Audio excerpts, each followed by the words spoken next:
मच्छिंद्रनाथांना कालिकास्त्राची प्राप्ती. 12 मल्हार पवित्र स्थानी मच्छिंद्रनाथांनी अष्टभैरवादिकांची खात्री करून देवीचा प्रसाद मिळविला.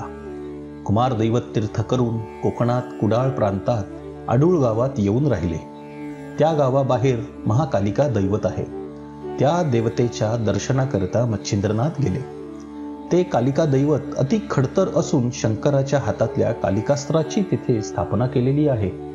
त्या अस्त्राने पुष्कळ दैत्यांचा प्राण घेतला असून शंकर प्रसन्न होऊन त्या अस्त्ररूपी कालिकेस वरप्रदान देण्यास तयार झाले. तेव्हा तिने वर मागून घेतला की आजपर्यंत मला सांगितलेली सर्व कामे मी केली आहेत. आता मला येथे विश्रांती घेऊ द्यावी. मग तिच्या मर्जीप्रमाणे शंकराने अंबेची त्या ठिकाणी स्थापना केली. त्या दैवताच्या दर्शनास्तव मच्छिंद्रनाथ देवालयात गेल्या व त्यांनी देवीचे दर्शन घेतले आणि प्रार्थना केली की मातोश्री, मी मंत्रकाव्य केले आहे, त्यास तुमचे साह्य असावे आणि माझ्या हातात राहून माझी कवित्व विद्या गौरवून वरदान देऊन तो उदयास आणावी. अशा प्रकारची मच्छिंद्रनाथांनी केलेली प्रार्थना ऐकून देवी संतप्त झाली. अगोदर त्या अस्त्रास श्रम झाले होतेच, तशात ते मच्छिंद्रनाथाचे भाषण ऐकून अग्नीत तूप पडल्याप्रमाणे होऊन तिला अत्यंत राग आला व ती त्यांना म्हणाली की अरे नष्टा, पतिता, मला फार श्रम झाले आहेत. असे असता मला आणखी दुःख देऊ तू पाहतोस. तू कवित्व विद्या निर्माण करून माझ्याजवळ वरप्रदान मागत आहेस, तेणेकरून मला तू विघ्न कराव्यास आला आहेस. हे निवांत स्थान पाहून मी येथे येऊन राहिले. असे असता दुरात्मा, मला त्रास देण्यास आला आहेस, तर आता माझ्या डोळ्यासमोर उभा न राहता चालता हो, नाहीतर तुला शिक्षा करेन. अरे, शंकराच्या हातातील अस्त्र ते मी तुझ्या हातात येऊन राहीन की काय, असे मला बोलवण्यासाठी तुझ्या मनात शंका तरी कशी आली नाही. आता तू येथून निमूटपणे चालता हो, नाहीतर व्यर्थ प्राणास मुकशील. हे भाषण ऐकून मच्छिंद्रनाथाने देवीस म्हटले की मी प्राणास मुकेन ही गोष्ट तू स्वप्नात सुद्धा आणू नकोस. अगे, सूर्यबिंब अगदी लहान दिसते, परंतु त्रिभुवन प्रकाशित करते. त्याप्रमाणे मी माझा प्रताप दाखवून तुला क्षणात वश करून घेतो पहा. तेथे अंबा म्हणाली, भ्रष्टा, तू कान फाडून हातात कंकण घालून व कपाळात शेंदूर लावून येथे येऊन मला भिववीत आहेस, पण मी या तुझ्या धमकावणीला भिणार नाही. अरे, तुझी उत्पत्ती मला ठाऊक आहे. असे बोलून चालून तुझा बाप कोळी, तू मासे मारून निर्वाह करावयाचा, ते सोडून का दिलेस? तुला दरिद्र्याला ही अस्त्रविद्या कशाला पाहिजे? तुला वाटत असेल की मी थोर प्रताप दाखवून भूतावळ वश केली, तशी देवीही वश करून घेईन. पण मी तशापैकी नव्हे. तू पक्के समज, मी विष अस्त्र आहे. किंचित वाकडी नजर करीन तर सारे ब्रह्मांड पालथे घालून लोळवून टाकीन.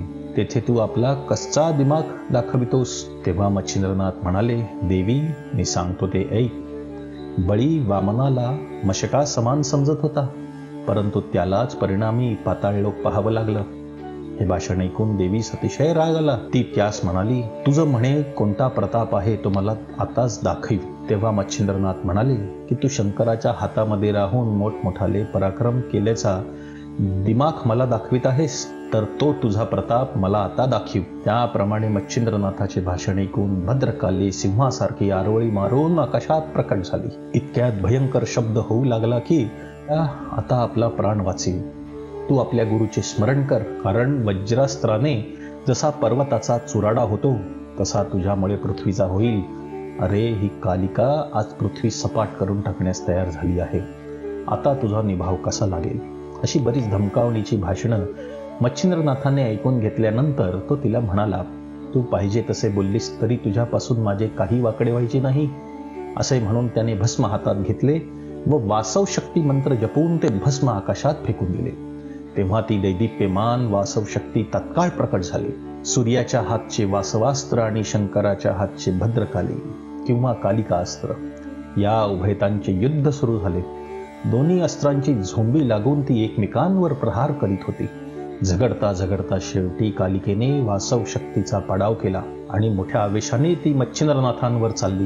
हे नाथांच्या लक्षात येताच त्याने पुन्हा भस्म घेऊन एकादश रुद्र मंत्र प्रयोग सिद्ध करून फेकताच एकादश रुद्र प्रकट झाले. ते भयंकर व अनिवार्य प्रलय करणारे प्रकट होताच कालिकेचे तेज फिके पडले. तिने सर्वांना नमस्कार करून भक्तिपूर्वक स्तुती केली. तेव्हा ते सौम्य झाले. असे पाहून मच्छिंद्रनाथाने वज्रास्त्र धूम्रास्त्र ही सोडली, परंतु त्यांचे काहीच वर्चस्व होईना. कारण कालिकेने धूम्रास्त्र गिळून टाकले व वज्रास्त्र शैलाद्री पर्वतावर आपटले. त्याने करून तो पर्वत फुटून गेला. त्याप्रमाणे दोन्ही अस्त्रांची पडती पाहून मच्छिंद्रनाथाने पुन्हा वाताकर्षणास्त्राची योजना केली. त्या वातास्त्राची मक्खी त्यास पक्की साधून गेली होती. दत्तात्रेयांच्या कृपाप्रसादाने मच्छिंद्रनाथांना वाताकर्षणास्त्राचा मोठा लाभ झाला होता. ते अस्त्र सिद्ध करून प्रेरितास त्यांनी कालिका देवीवर प्रवेश केला.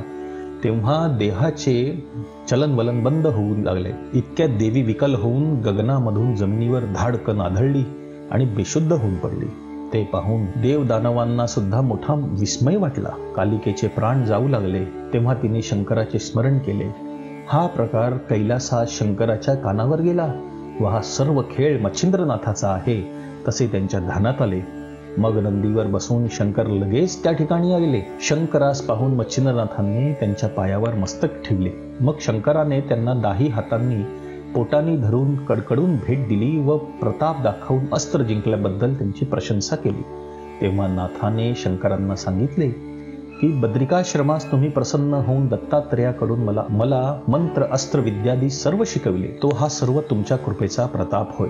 त्यावर शंकराने म्हटले, तूर्त ते असो, तू प्रथम कालिका देवीस सावध कर. तेव्हा नाथ म्हणाले, तुम्ही आपला वरदहस्त्र माझ्या मस्तकावर ठेवा.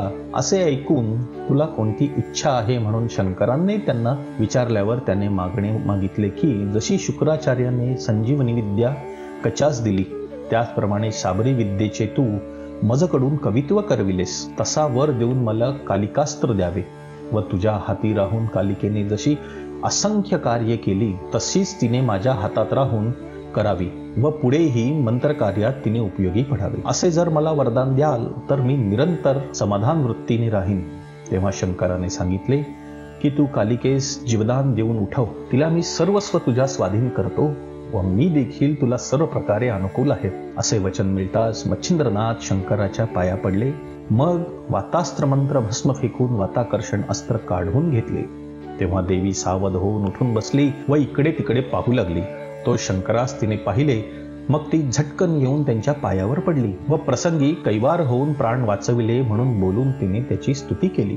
मग शंकराने तिला सांगितले की माझे एक तुझ्यापाशी मागणी आहे, तेवढे तू यावेळेस कृपा करून मला दे. तेव्हा कोणता हेतू आहे म्हणून देवीने शंकरांना विचारल्यावर त्यांनी सांगितले की माझ्या हातात तू बहुत दिवस राहिलीस, पण आता तू जगाच्या उपकारार्थ मच्छिंद्रनाथास सहाय्य व्हावे. हे माझे मागणे तू कृपा करून कबूल कर. हे ऐकून तिला हसू आले व ती म्हणाली, मी तुमच्या पायाची दासी आहे. असे असता आर्जव केल्यासारखे करून मजजवळ दान मागता हे काय? मला तुमची आज्ञा प्रमाण आहे. जिकडे पाठवाल तिकडे मी जाईन. मग तिने मच्छिंद्रनाथांना बोलवले. ते येताच देवीने त्यास आलिंगन दिले. मी सर्वस्वी तुला सहाय्य आहे असे वचन देऊन त्यांचे समाधान केले.